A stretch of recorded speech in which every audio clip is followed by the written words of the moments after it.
सर्दी के बीच मौसम का मिजाज बदल गया है। प्रदेश में पश्चिमी विक्षोभ का असर नजर आने लगा है। राजधानी जयपुर, दौसा समेत कई जिलों में मावठ हो रही है। माउंट आबू में न्यूनतम तापमान 3 डिग्री दर्ज किया गया। अलाव जलाकर सर्दी से बचाव का जतन किया जा रहा है। एक तरफ ठंड बहुत ज्यादा पड़ रही थी और अब मावठ भी होने लगी है, लेकिन एक अच्छी बात यह है कि किसानों के चेहरे खिले हुए हैं। किसानों के लिए, उनकी खेती के लिए ये मावठ वरदान से कम नहीं है, लेकिन जो आम लोग हैं उनके लिए हाड़ कंपाने वाली सर्दी मुश्किल बढ़ा रही है। घर से रोड सुबह निकलने वालों के लिए मुश्किलें बढ़ती जा रही है और साथ में धीरे धीरे वाहन चलाना पड़ रहा है। तो धौलपुर की बात करें तो यहां पर भी पल पल मौसम का मिजाज बदल रहा है। भीषण सर्दी के बीच देर रात रिमझिम बारिश हुई। एकाएक बारिश से सर्दी का सितम बढ़ गया। मावठ के बीच किसानों के चेहरे जरूर खिले हुए हैं। वहीं भरतपुर से भी खबर आई। भरतपुर के नदबई में अचानक मौसम का मिजाज बदला। सुबह हल्की बारिश हुई। चना मटर के आकार के ओले तक गिरने की सूचना भी है। मावठ पड़ने से सरसों, गेहूं, जौ की फसल को फायदा होगा। किसानों के चेहरों पर खुशी की लहर यहां भी देखने को मिल रही है। क्षेत्र में घना कोहरा छाया हुआ है। कड़ाके की ठंड में लोग अलाव का सहारा लेते नजर आए। वहीं राजस्थान का इकलौता हिल स्टेशन माउंट आबू, यहां भी कड़ाके की सर्दी का दौर जारी है। माउंट आबू में न्यूनतम तापमान में बढ़ोतरी हुई। न्यूनतम तापमान 3 डिग्री पर दर्ज हुआ। अधिकतम तापमान 21 डिग्री पर दर्ज हुआ। बादलों की आवाजाही से न्यूनतम तापमान में बढ़ोतरी हुई। कड़ाके की सर्दी से बचाव के लिए लोग अलाव का सहारा ले रहे हैं। गर्म कपड़ों में सैलानी भी सैर सपाटे का आनंद लेते नजर आ रहे हैं। तो पूरे प्रदेश भर की ही ऐसी तस्वीरें देखने को मिल रही है।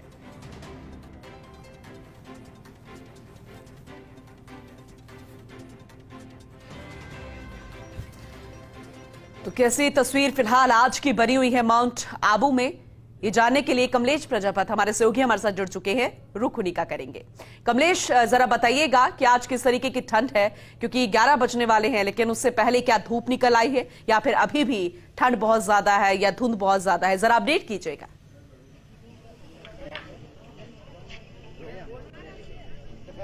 देखिए पूनम, माउंट आबू को आज जो टेम्परेचर है न्यूनतम 3 डिग्री पर और अधिकतम 21 डिग्री है। तो कह सकते हैं कि वादियों में कड़ाके की सर्दी का दौर जारी है। और जैसा आपने पूछा कि यहाँ की जो फिजाएं हैं वो कैसी है, देखिए फिलहाल जो सुबह का हमने जो विजुअल्स हमारे दर्शकों को दिखाए थे वो अलग थे। बादलों की आवाज आई थी, लेकिन अभी यहाँ पर धूप खिली हुई है और इस गुनगुनी धूप में यहाँ पर सैलानी यहाँ पर मौसम का यहाँ पर लुत्फ भी उठा रहे हैं। और देखिए नक्की झील के अंदर जो तमाम बोटें हैं, इन बोटों में जो सैलानी है वो कहीं न कहीं इस मौसम का लुत्फ उठा रहे हैं। दूसरी तस्वीर मेरे सहयोगी राज मेरे साथ है, वो दिखाएंगे कि यहाँ पर गुनगुनी धूप में हालांकि जैकेट छोड़ दिया है, लेकिन जो सर्दी का असर है, सर्दी का असर बरकरार है। देखिए तमाम जो सैलानी है कहीं ना कहीं माउंट आबू की इस खूबसूरती को यहाँ पर निहारते हुए नजर आ रहे हैं। सेल्फी और फोटो तमाम जो ये चीजें हैं वो खींचते हुए हम बात करने की। मैडम कहाँ से आए?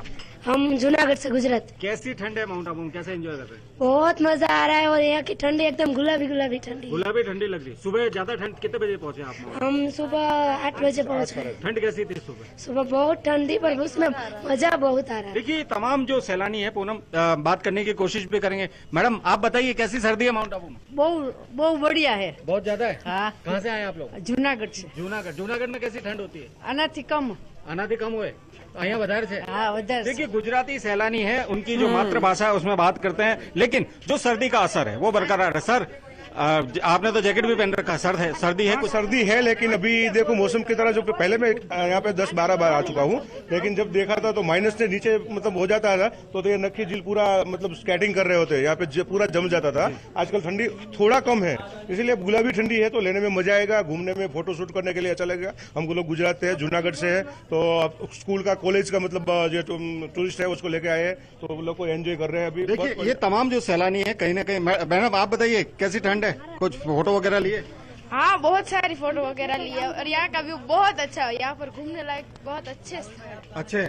देखिए जो तमाम जो सैलानी है पूनम, उनकी पहली पसंद कहीं ना कहीं गुजरात का जो टूरिस्ट है माउंट आबू आता है तो उनकी पहली पसंद माउंट आबू है, क्योंकि माउंट आबू का वेदर अलग है और वेदर के बीच में यहाँ की जो खूबसूरती, मेरे ठीक पीछे आप देखिए इस ऊंचाई पर ये झील और इस झील की जो खूबसूरती है, इस झील के बीच जो नौकायन का जो आनंद है कुछ अलग नजर आता है। जो इसकी फीलिंग्स है वो फीलिंग्स अलग नजर आती है, क्योंकि इस वक्त यहाँ कड़ाके की सर्दी भी है और जो पिछले कई दिनों के टेम्परेचर की बात करें पूनम, तो पिछले कई दिनों का जो टेम्परेचर है माइनस में था और आज यहाँ पर थोड़ा सा टेम्परेचर में उछाल देखा है, क्योंकि बादलों की आवाजाही, जैसे ही बादलों की आवाजाही होती है तो टेम्परेचर में उछाल आता है। हालांकि जैसे जो मौसम विभाग की भविष्यवाणी है, कोटा और जो आसपास के क्षेत्र है वहां पर बूंदाबांदी हुई, मावट की हल्की बारिश हुई है, तो संभावना ऐसी भी जताई जा रही है कि माउंट आबू में भी कहीं ना कहीं मावट की बारिश होगी और मावट की बारिश यदि होती है तो यहाँ की रंगत बिल्कुल बदली हुई नजर आएगी। आसमान से जैसे ही बादल छटेंगे उसके बाद कड़ाके की सर्दी का दौर एक बार फिर शुरू होगा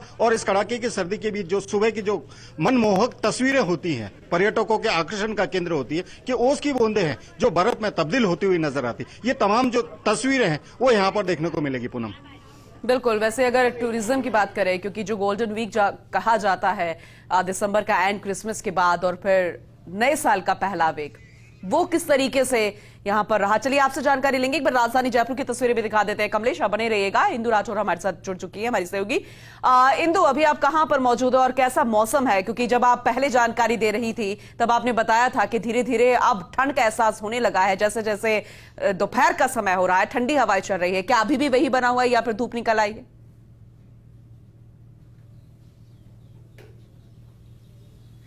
बिल्कुल पूनम, देखिए अभी भी धूप नहीं निकली है, आज भी भगवान सूरज के दर्शन नहीं हुए हैं क्योंकि एक लंबा टाइम हो गया है और सूरज अभी तक दर्शन नहीं दे रहा है। और अगर मैं मौसम की बात करूं तो पूनम देखिए लगातार जो मौसम है वो शुष्क बना हुआ है, सर्दी बढ़ती जा रही है, ठिठुरन बढ़ रही है और सर्द हवाएं यहाँ पर लगातार जारी है। और वही अगर बात करें, देखिए पश्चिमी विक्षोभ के चलते जो मौसम है उसमें लगातार परिवर्तन आ रहा है। और एक बार आपको ये तस्वीर भी दिखाऊंगी कि बादल कैसे छाए हुए हैं, क्योंकि मावट को लेकर मौसम विभाग ने अनुमान पहले ही जारी कर दिया है। तो ऐसे में आप देख सकते हैं कि बादल यहां पर छाए हैं, मौसम अभी क्लियर नहीं है, लेकिन राहत की बात यह है कि इतने दिनों से जो कोहरा था वो कोहरा अब नहीं है, क्योंकि कोहरे के चलते विजिबिलिटी बहुत ज्यादा कम हो गई थी। लेकिन आज राहत की बात ये नजर आ रही है कि आज कोहरा नहीं है, लेकिन सर्दी बहुत तेज है, ठिठुरन बहुत ज्यादा है। टेम्परेचर की अगर बात करें तो 10 से 12 डिग्री के बीच में भी टेम्परेचर बना हुआ है और लगातार जो है सर्दी तेज होती जा रही है। और अगर मैं सुबह सुबह की बात करूं पूनम, तो आज भी मैं देख पा रही थी कि लोग सड़कों पर तमाम प्रयास कर रहे थे, इस सर्दी से बचने के लिए जतन लगातार किए जा रहे थे। लोग अलाव का सहारा यहाँ पर ले रहे थे, गर्म कपड़ों में लिपटे हुए लोग नजर आए, क्योंकि जब हम जयपुर की बात करते हैं तो जयपुर में कड़ाके की सर्दी पड़ती है। लेकिन पिछले दिनों से और आज की बात करें तो आज नजर आ रहा है कि पहले जिस तरह से कोहरा था वो कोहरा नहीं है। और अगर पूनम देखिए पिछले सालों की बात करें, क्योंकि ये बहुत सालों के बाद इतनी कड़ाके की सर्दी जयपुर में पड़ी है, और ऐसे में अगर किसानों के मद्देनजर बात की जाए तो देखिए मावट को लेकर किसान कुछ जगह संतुष्ट भी नजर आ रहा है, लेकिन कुछ जगह किसानों की परेशानियां भी बढ़ती हुई नजर आ सकती है, क्योंकि अगर पारा कंटिन्यू जमाव बिंदु पर रहा तो किसानों की परेशानियां बढ़ सकती है। लेकिन मावट उनके लिए फिलहाल राहत की बात भी नजर आ रही है। और मौसम विभाग लगातार अनुमान दे रहा है कि जो मावट है वो हो सकती है पश्चिमी विक्षोभ लगातार सक्रिय है, उसके चलते जो मौसम है उसमें परिवर्तन नजर आ रहा है।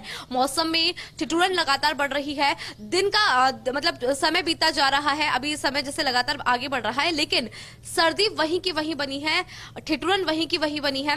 और आज अगर सुबह से अभी तक की बात करूं तो कोहरा बिल्कुल नजर नहीं आया, लेकिन जो सर्द हवाएं हैं वो लगातार जारी है, तेज हवाएं यहां पर चल रही है। और जब मैं बोल रही हूं तो भी मुझे बार बार जो सर्द हवाएं वो छूती हुई नजर आ रही है, क्योंकि बहुत तेज हवाएं आज सुबह से ही चल रही है। लेकिन आज राहत की बात ये रही कि आज कोहरा नहीं था, जिसकी वजह से जो वाहन थे जिन्होंने रफ्तार धीमी करी हुई थी वो वापस अपनी रफ्तार पर आ गए हैं, क्योंकि कोहरे की वजह से हम देख पाते हैं कि विजिबिलिटी बहुत ज्यादा कम हो जाती है। और जब विजिबिलिटी कम होती है तो जो हादसे हैं उनकी आशंका बनी रहती है। ऐसे में वाहनों की रफ्तार धीमी नजर आती है। लेकिन आज कोहरा नहीं था, लेकिन सर्दी आज भी पूनम बनी हुई है। बिल्कुल, चलिए आपसे आगे भी जानकारी लेंगे। कमलेश का रुख कर लेते हैं।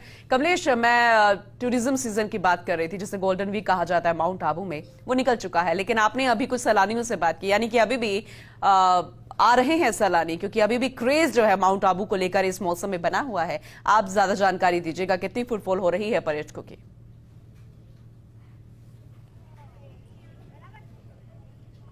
देखिए पूनम, सर्दी की एक सुंदर तस्वीर दिखाना चाहूंगा। सहयोगी राज मेरे साथ है। एक नक्की झील की ये पाल है, नक्की झील की पाल के किनारे देखिए जो ये बच्चा है, छोटा बच्चा, उसके पहनावे को देख करके अंदाजा लगा सकते हैं कि सर्दी का असर कितना है, क्योंकि बच्चों को सर्दी में प्रिकॉशन करना जरूरी है। दूसरी, आपने कहा कि चूंकि माउंट आबू पर्यटन नगरी है और पिछले दिनों गोल्डन वीक चल रहा था, गोल्डन वीक में सैलानियों की संख्या बहुत ज्यादा थी। तकरीबन एक दिन के आंकड़े की बात करें तो 27 से 28 हजार के टूरिस्ट करीबन नए साल का जो स्वागत करने यहां पर पहुंचा था। तो जो टूरिज्म के आंकड़े हैं वो लगातार बढ़ते हुए नजर आ रहे हैं। दूसरी तरफ गोल्डन वीक समाप्त हो गया है, लेकिन जो पर्यटकों का रुझान है माउंट आबू के प्रति लगातार बढ़ रहा है। तस्वीरें मेरे सहयोगी दिखाएंगे कि इस वक्त जहां तकरीबन 11 बजने का समय आसपास होने वाला है, लेकिन जो नक्की झील के पाल है सुंदर नजारे निहारने के लिए पर्यटक यहां पर पहुंच रहे हैं और पर्यटक यहां के मौसम का यहां पर लुत्फ उठा रहे हैं, क्योंकि पूनम गुनगुनी धूप है फिलहाल। जो सूर्य देव की जो तपिश महसूस होती है आने वाले दिनों में जो महसूस होगी, उससे अलग हटकर इस जो सर्दियों की तपिश होती है वो शानदार होती है। उसका एहसास ही कुछ अलग नजर आता है। जो सर्द हवाएं जो है जो छू कर निकलती हैं उसकी भी जो मनमोहक कह सकते हैं उन जो फीलिंग्स होती हैं वो भी अलग होती है। और ये देखिए तमाम जो सैलानी हैं यहाँ पर नक्की झील के किनारे पर बैठ करके जो यहाँ का जो लुत्फ है वो उठाते हैं। पूनम बात करने की कोशिश भी करेंगे, सैलानी मेरे साथ हैं। सर कहाँ से आए आप लोग? 2 मिनट। देखिए इनके सेल्फी का फोटो का सेशन चल रहा है, लेकिन जो सैलानी है कहीं ना कहीं माउंट आबू आते हैं तो कह सकते हैं कि सर्दी का सीजन माउंट आबू में अलग होता है। जहां सुबह का टेम्परेचर माइनस में होता है तो दिन का टेम्परेचर 17 से 18 डिग्री के करीब होता है। तो दोनों चीजें यहां पर देखने को मिलती है, कड़ाके की सर्दी भी है और गुनगुनी धूप भी है। ये तो तमाम चीजें हैं केवल मात्र माउंट आबू में आपको मिल सकती हैं। इसीलिए जो राजस्थान का हिल स्टेशन और गुजरात का हिल स्टेशन भी कह सकते हैं माउंट आबू को। इसीलिए जो सैलानी है माउंट आबू लगातार आते हैं। जी पूनम। ठीक है कमलेश, आपसे आगे भी जानकारी लेते रहेंगे, इंदु से भी जान लेते हैं, क्योंकि राजधानी जयपुर के लिए तो कहा जा रहा है, वैसे तो पूरे प्रदेश के लिए कहा जा रहा है कि ऑल ईयर टूरिज्म सीजन। हालांकि नया साल चला गया है, लेकिन फिर भी दूसरे त्योहार आने वाले हैं जैसे कि लोहड़ी और सकरात, उसे लेकर भी बहुत ज्यादा क्रेज होता है। और राजधानी जयपुर में भी मौसम जो है सकरात का बनने लगा है। बच्चे जो है इंतजार करते हैं सकरात का, पतंगे ही पतंगे नजर आती है आसमान में। इंदु के इसे लेकर कुछ क्रेज नजर आ रहा है क्योंकि मौसम की मार भी है, दूसरी तरफ ये भी। और टूरिज्म सेक्टर फिलहाल कैसा है मौसम को देखते हुए? क्या ठंड बहुत ज्यादा है इसलिए वो तस्वीरें नजर नहीं आ रही, या फिर कोई फर्क नहीं पड़ रहा, चाहे ठंड हो या फिर कोई भी मौसम हो, टूरिज्म से लेकर या फिर त्योहारों की सीजन में वो मौसम जो है वो नजर आ रहा है जो टूरिज्म वाला होता है?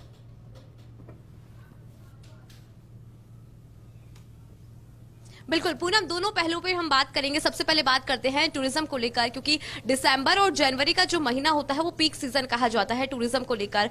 और चूंकि राजस्थान में जब सर्दी की हम बात करते हैं तो कड़ाके की सर्दी पड़ती है, और जो ये 2 महीने होते हैं ये 2 महीने टूरिज्म को लेकर पीक का सीजन कहा जाता है। और ऐसे में दिसंबर का महीना निकल के जा चुका है, न्यू ईयर जा चुका है, और ऐसे में अब जो आने वाला फेस्टिवल है वो है लोहड़ी और दूसरा फेस्टिवल है मकर संक्रांति। ऐसे में इन दोनों त्योहारों को लेकर गुलाबी शहर में उत्साह तो नजर आ रहा है। लेकिन अगर हम बात करें टूरिज्म की तो देखिए जयपुर शहर में तमाम ऐसे पर्यटक स्थल है, चाहे हम बात करें आमेर की, चाहे हम बात करें हवा महल की, चाहे हम बात करें अल्बर्ट हॉल की, चाहे हम बात करें सिटी पैलेस की, तो तमाम पर्यटन स्थल यहां पर है। ऐसे में पर्यटकों की आवाजाही लगातार बढ़ रही है और पर्यटक दूर दूर से गुलाबी शहर में इस पतंग के त्योहार का लुत्फ उठाने के लिए भी आएंगे। ये तस्वीर भी हम देख पाएंगे। लेकिन अगर मैं अभी की बात करूं कि फिलहाल जो छतें हैं, जो लोगों की घरों की छतें, वो क्या कहती है, तो देखिए अगर उनकी बात की जाए तो पूनम अभी भी लोग अपनी छतों पर नजर आ रहे हैं। वो इसलिए क्योंकि बहुत खास त्योहार हो जाता है ये पतंगों का त्योहार, जिसे हम कहते हैं मकर संक्रांति। और इस मकर संक्रांति को लेकर गुलाबी शहर की जब हम बात करते हैं तो तस्वीरें अलग नजर आती है। वो इसलिए क्योंकि अगर बात करें सिटी की तो देखिए सिटी के अंदर सबसे बेहतरीन तरीके से अगर कोई त्योहार मनाया जाता है तो वो होता है ये पतंगों का त्योहार, जिसे कहा जाता है मकर संक्रांति। मकर संक्रांति को लेकर लोग छतों पर नजर आ रहे हैं। लेकिन खास बात पूनम यहां पर यह है कि सर्दी कड़ाके की है, तो ऐसे में लोग जतन करके गर्म कपड़े पहनकर अपनी छतों पर नजर आ रही हैं और लगातार जो पतंगे हैं वो उड़ाई जा रही है। और मुख्य बाजारों की अगर आप देखेंगे तस्वीर तो पूनम आप समझ भी पाएंगे कि मुख्य बाजारों में अभी से ही जो पतंगों की खरीदारी है वो शुरू हो चुकी है। लोग पतंगे लेने जा रहे हैं, मांझा लेने जा रही हैं, क्योंकि ये त्योहार बहुत कुछ बताता है, बहुत कुछ हमें सिखाता भी है। ऐसे में इस त्योहार को लेकर भी लोगों में खासा क्रेज चीज है। और पिंक सिटी में तो इस त्योहार को बहुत ही अच्छी तरह से सेलिब्रेट किया जाता है। और सेलिब्रेशन की जब हम बात करते हैं तो हम देख पाते हैं कि गुलाबी शहर के जो लोग हैं वो हर एक त्योहार को बहुत अच्छे से सेलिब्रेट करते हैं। अब यहाँ पर समस्या ये है कि सर्दी बहुत ज्यादा है, जैसे कि हमने एक्सपेक्ट नहीं किया था कि इतनी कड़ाके की सर्दी इस बार पड़ेगी। तो ऐसे में लोग कोशिश कर रहे हैं कि गर्म कपड़े पहने। और एक अगर खाने की बात करें, क्योंकि सकरात का जो सीजन होता है उस दौरान तिल के लड्डू बहुत खाए जाते हैं, तो ऐसे में लोग तिल का लड्डू का लुत्फ उठा रहे हैं और बिल्कुल अपनी बिल्कुल, छतों पर क्योंकि नजर आ सर्दी रहे हैं। बहुत ज्यादा है पतंगे और एक ऐसे दूसरे में के आपको एंजॉय भी करना है और अपनी सेहत का ख्याल भी रखना है। बहुत शुक्रिया कमलेश आपको तस्वीरें दिखाने के लिए, जानकारी देने के लिए। इंदु आपका भी बहुत शुक्रिया।